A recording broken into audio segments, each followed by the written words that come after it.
So, you want a BMW N55, one of BMW's very first turbocharged inline sixes along with the N54, whether it be because the B58s are too expensive or you just don't want to be an M340 bro, which is totally understandable.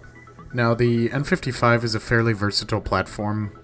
You can find it in the 1 Series, the E-Chassis 1 Series, the 2 Series, the 3 Series, the 4 Series, the 5 Series, the 6 Series, and so on. You even find that engine in the M2.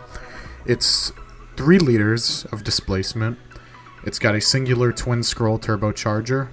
It has Valvetronic and Vanos. And overall, it's a pretty reliable engine, I'd say. But I'm here to talk about if you should buy one of these in the ripe year of 2026. Here is my 2014 535i X-Drive with 125,000 miles as it sits. I've dailied this car for the last 4.5 years. And I would like to talk about my experience owning one of these BMWs with this N55 engine, and if you should purchase one now. So in terms of standard BMW issues, you get the gasket trifecta with these engines. You get the oil filter housing, you get the valve cover, and you get the oil pan. The thing that sucks about X-Drive cars is if you want to replace your oil pan, you do have to drop the front subframe, which, if you're doing the work yourself, can be fairly labor-intensive or just really expensive if you get it done at a shop. Water pump and thermostat go bad on these as well. It's a fairly easy DIY. I was able to do it in my garage with some patience. And the other thing I'd like to touch up on is the Valvetronic system, so we'll just go through each as we go. So one of the first failures I'd like to discuss is the PCV, or positive crankcase ventilation system. On the N55, it's a little diaphragm with a plastic cover at the top of the valve cover, and inside of that plastic cover there's a rubber diaphragm. Over time, that PCV diaphragm will crack and tear, which results in the engine literally sounding like a tea kettle.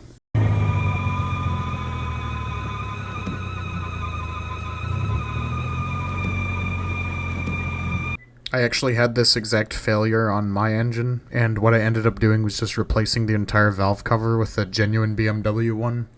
I was reading on the forums that the OE valve cover, I don't remember who makes it, but that they don't last as long, which I thought was weird because it still technically should be the same thing, but I didn't even bother to do that much research. I'm sure you would be fine with just the OE valve cover, whether it's rain. Don't know if people like L-Ring anymore. I've heard horror stories about their gaskets. What I've definitely heard is to stay away from the aluminum replacements on eBay and Amazon because those things are trash.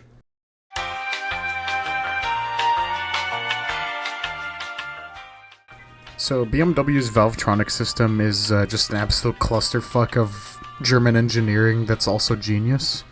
It is a variable valve lift system which allows infinite adjustment of both the intake valve timing and the lift, and it improves fuel economy and throttle response, kind of like how Honda's VTEC does something similar. It uses an electric motor that has a worm gear, and there's an eccentric shaft that rotates on it back and forth whenever you press the accelerator. And it's also a wear item on this engine that is prone to failure over time, whether the oil squirter gets clogged or if, oil changes aren't done at the interval that they're supposed to be, aka the factory standard oil change intervals, which are ridiculous. This service was an absolute pain in the ass to do. You had to remove the valve cover from the engine, you had to remove the fuel injectors and the spark plug buckets. I replaced the actuator, but that ended up not just being the problem. I had to replace the eccentric shaft as well, which I later got replaced at a shop. Yeah, no bueno. If you're buying an N55, try to get one that has had this done already. parts and labor for the whole system overhaul is about $2,500, if I remember correctly.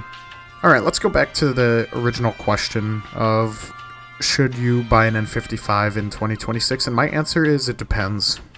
If it's not super high mileage and it's been well sorted mechanically, then it's a decent buy. You shouldn't buy one with too much mileage.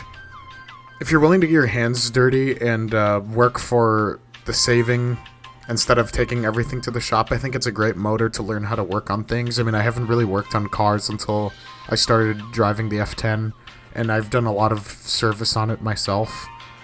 And I'm sure that the Gen 1 B58s are going to start showing their age in some way or another. It's not a fantastically bulletproof engine like everyone believes it is. But besides that, yeah, I mean, they're pretty stout engines. You can tune them. There's plenty of people that are running them stage 2 with 150,000 miles and stuff like that, where if you go look in the forums, you'll see all kinds of things like that. But anyway, fellas, my N55 ownership propaganda is finished, and ultimately it's up to you if you want to buy a car with one of these motors or not. Yeah. See ya.